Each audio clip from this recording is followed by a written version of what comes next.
Hello সকলকে, চলে এলাম তোমাদের সাথে রথযাত্রা নিয়ে একটি ব্লগে। এই রথটা খুবই স্পেশাল, কারণ এটা আমার মেয়ের প্রথম রথ। আর আজকে বহু বছর পরে যাচ্ছি রথের মেলায়, সেই জন্য সব কিছু মিলিয়ে এই রথটা খুবই স্পেশাল। হঠাৎ করেই ঠিক হলো আজকে রথের মেলায় যাব। আজকে প্রায় বহু বছর পরে আসলাম রথের মেলায়। সেই ছোটোবেলায় এসেছিলাম, তখন অনেক ছোট ছিলাম। আমি, মা, বাবা, ভাই, বড় মা সবাই মিলে একসাথে আসতাম মেলায়।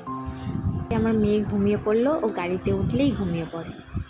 আসছিলাম তিনজন, আমি, আমার ননদ আর আমার হাজব্যান্ড আর আমার মেয়ে। কিন্তু আস্তে আস্তে দেখা হয়ে গেল আমার এক বন্ধুর বউয়ের সাথে। সেও আমার বান্ধবী এখন। মিষ্টি আর অবিকের সাথে দেখা হয়ে গেল, একসাথেই আসলাম আমরা। তারপরে এখানে এসে দেখা হয়ে গেল পূজাদি, অয়নদা, আরও অনেকে ছিল।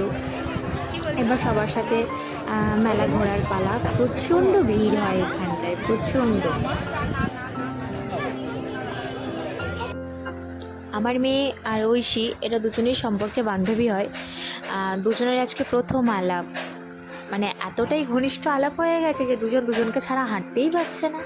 এই বোতলের মধ্যে লাইট সেট করা শোপিসগুলো দেখতে খুব সুন্দর লাগছিল, তাই দেখে দাঁড়িয়ে পড়লাম। কি সুন্দর দেখতে লাগছে, তাই না? এগুলো বেশ একদম অন্যরকম। অনেক রকম খাবারের স্টল ছিল, ভুট্টা ছিল, ফুচকা ছিল, জিলাপি ছিল। আর রথের মেলার যে মূল আকর্ষণ সেটা হলো কাঠের দোকান আর গাছপালা। আম গাছ, লিচু গাছ, জাম গাছ, ফুল গাছ, কত রকমের গাছ ছিল। প্রায় প্রত্যেকের হাতেই একটা না একটা করে গাছ দেখা যাচ্ছিল। কত মানুষ, শুধু মানুষ আর মানুষ, মানে এতটাই ভিড় ছিল যে এক জায়গায় দাঁড়ানো যাচ্ছিল না।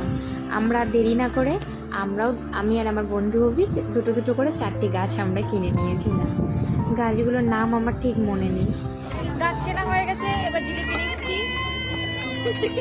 এবার সামনে লিচু আর পাপড় ছাড়া তো রথের মেলা। কেউ কিছু মনে করবেন না, ওর একটু সমস্যা আছে, যখন তখন ভুলে যায় কখন কি খায়, কোথায় যায়, ওই জন্য একটু মাঝে মাঝে লুজ হয়ে যায়। অনেকদিন পর মেলায় এসে আমরা আমাদের মতো ব্যস্ত, আর এদিকে আমার মেয়ে গুড়িয়া আর ঐশী দুই বান্ধবী দুজনের মতো ব্যস্ত।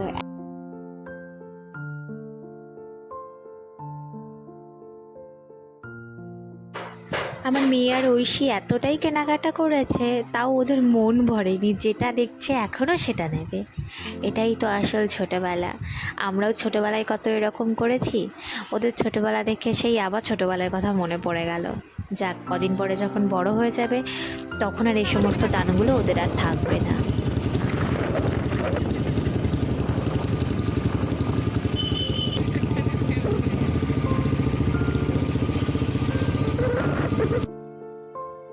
সবাইকে tata, bye bye, good night. সবাই ভালো থাকবেন, দেখা হবে পরের আবার অন্য একটি ব্লগে।